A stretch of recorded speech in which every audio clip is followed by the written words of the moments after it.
Leave it to Oprah. While receiving the Cecil B. DeMille Award at Sunday's Golden Globes, she managed to do that difficult thing that she makes look so easy. She focused the themes and surging energies of a specific moment and distilled its messages and its painful essence, all while making viewers feel as though she was speaking directly to each one of them as individuals.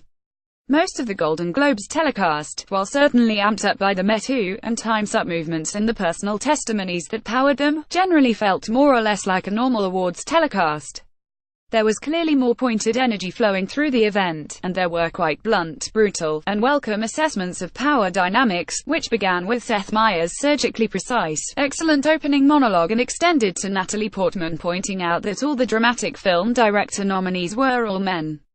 Many winners gave fine speeches, and quite a few of them eloquently expounded on themes of intersectionality, gender, race, class, and the marginalization and abuse of the powerless. But none of those other presenters or winners were Oprah. As the highlight reel of her accomplishments made clear, SHE's important in many different spheres. But all of her empires were built on this unshakable foundation. SHE's a master broadcaster. She connects. In her speech, she painted a picture of herself as a young girl, awed by elegant award winner Sidney Poitier, who was honored at a Golden Globes broadcast she saw decades ago. She tied that vision to the prospect of young girls today seeing her get her DeMille Award, and being the first African-American woman to do so. And in a heartbreaking, necessary way, she brought a new name to the collection of stories every single one of us need to know. Briefly, eloquently, she told the story of Recy Taylor, a woman who brought her brutal rape case to the attention of NAACP officials, including Rosa Parks, who investigated the crime. Recy Taylor died 10 days ago, Winfrey said. She lived too many years in a culture broken by brutally powerful men. Women were not believed. That time is over, Oprah told us, and when Oprah tells you a thing, you want to believe it. More work needs to be done, as Oprah pointed out, in factories, in offices, in science labs, on film and TV sets. She was clear about the fact that this movement is in its beginning stages, not at an end.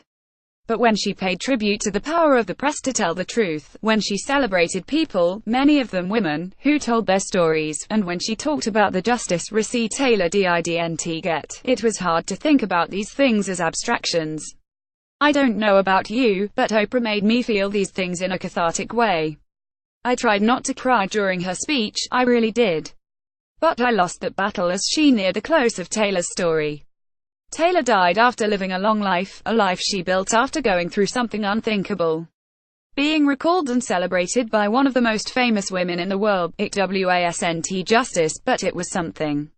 It was certainly something. In a room of master storytellers, Oprah showed them all how it was done. Oprah united the famous and the unknown, the powerful and the powerless, the farm worker and the film star. As she built to the close of her speech, with a crowd on their feet, Oprah told those who oppress and bully and assault that their time was up. Time will tell if she was right. Maybe she won't be. Maybe the entire night was all so much well-orchestrated, well-intentioned theater. But in the moment, it felt like having Oprah on the side of the avenging army of women would make the movement unstoppable. We can only hope.